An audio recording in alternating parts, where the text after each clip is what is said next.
Guys, you might remember this GT4 we have in this chalk GT4. Because we're now doing exhaust installation on this one. So we're installing a Dundon exhaust. You guys know how Dundon sounds. They're freaking loud. We did one on a GT3 RS and that was insane. It's gonna be crazy loud. So that's what I'm expecting.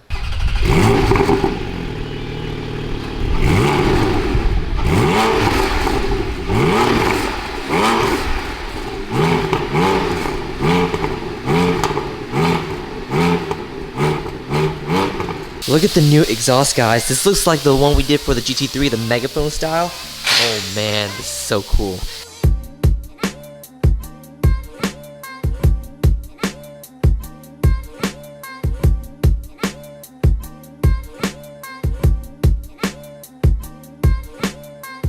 That looks sick, dude.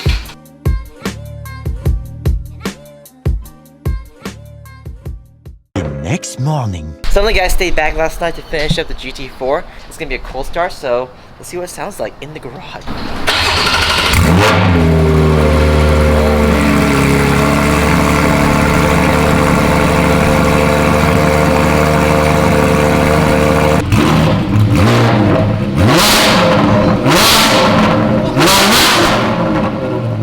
Oh my god! Dude, that's so scary!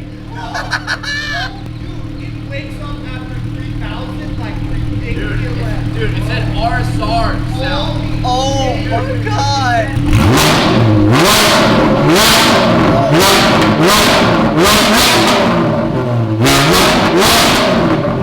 What do you think compared to GT4 RS though? I like this more because it's almost subtle. That's crazy. I did not expect that at all. Okay, so we're gonna do a sound clip now of it outside. That way you get a real idea of what it sounds like without all the echoing.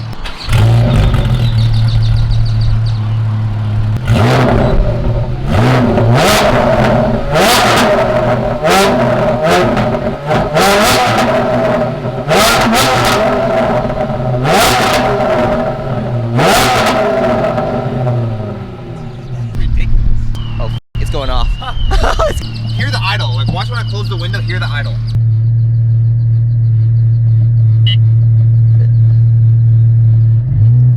Imagine at a light, you're trying to listen to music right now.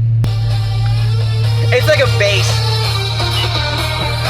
You still hear the exhaust more than the music. Crazy. I love it. I'm gonna buy this car, I'm telling you. Oh, would you say this is louder than the GT3? I say when it gets loud, it'll get as loud as the GT3 RS, Yeah. but then when it doesn't, it's a lot lower. It's way low. Yeah, okay, that's what I feel too. This is actually Inconel. It's not titanium, not carbon fiber, it's not stainless, it's Inconel. This is the material that they use a lot for track cars. It can withstand high temperatures a lot better. In my opinion, I like this exhaust a lot more than the GT3 RS one that we did. This one is loud as hell, but when you aren't punching it though, it's very, very tolerable. Whereas the GT3 RS from Dundon, it was just loud regardless what you were doing with it.